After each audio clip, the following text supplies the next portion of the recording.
Good afternoon, Mayor and Council members. Daniel McGinn, Director of Planning. To me today, I have Buck Bryce from our legal department. This next item is a proposed small cell design manual and ordinances related to the regulation of small cell equipment installation within the public right-of-way.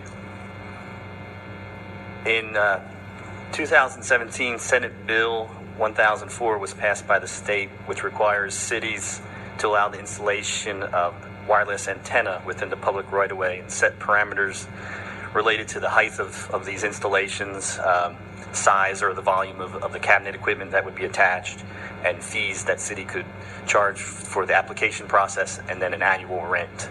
So all these things were put down for cities by the state with this bill. We're following that, and a lot of this manual is in response to some of those regulations that were put in place. Key features of the ordinance: it creates a permitting system for us.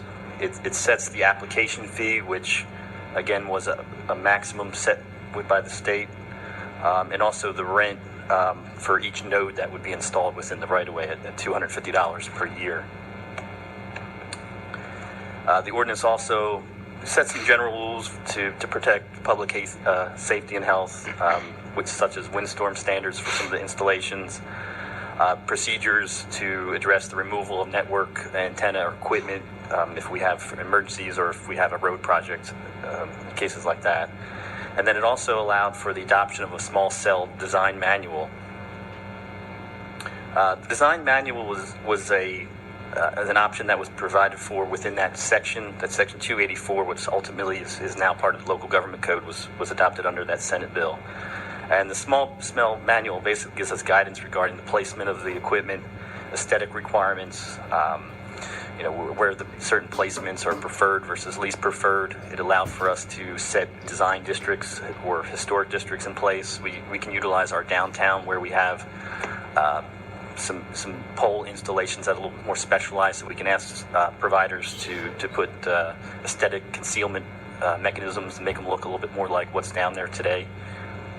And inevitably, these network nodes, we have, I think, just under 90 that have been permitted so far here in the city. I think we're going to see more and more of these through the years. And here's an example of a picture of some of that equipment. These are kind of the standard ones here on the right part of the slide. The one on the left is from Fort Worth, and it is an example of kind of those concealment measures. You can see the one on the left has the kind of the cabinet equipment installed on the pole, versus the one on the right where they're able to enforce some concealment measures and get that equipment inside the pole. So that's an example of what we'll be able to do kind of in our downtown area and working with the various providers. This next slide just kind of highlights some of the various sections that we have within the design manual regarding preferred locations. It talks about the permitting process, the guidelines on placement for undergrounding components. The height requirements is also identified within there. The aesthetic requirements, electrical, how that would work. So it's really just a document that's going to help providers coming into the community, and then more importantly with our staff, so they're all on the same page when these come in, because each kind of location is going to be a bit different. So this gives some pretty good guidance for working through the permit process. Finally, city staff and both Planning Commission recommend approval. Happy to take any questions. Anybody got any questions on 33? Vote to approve. Second. All right, there's a motion of approval and a second on item 33. Any public comment? Any other comment? Got a question, Mr. Garza? Dan, this small cell network technology is relatively new. Yeah, I think we're probably a year in now, but I think other cities have a lot more of this equipment already installed. But yes, it's we're used to seeing the larger monopole poles that are 120, 150 feet in the air.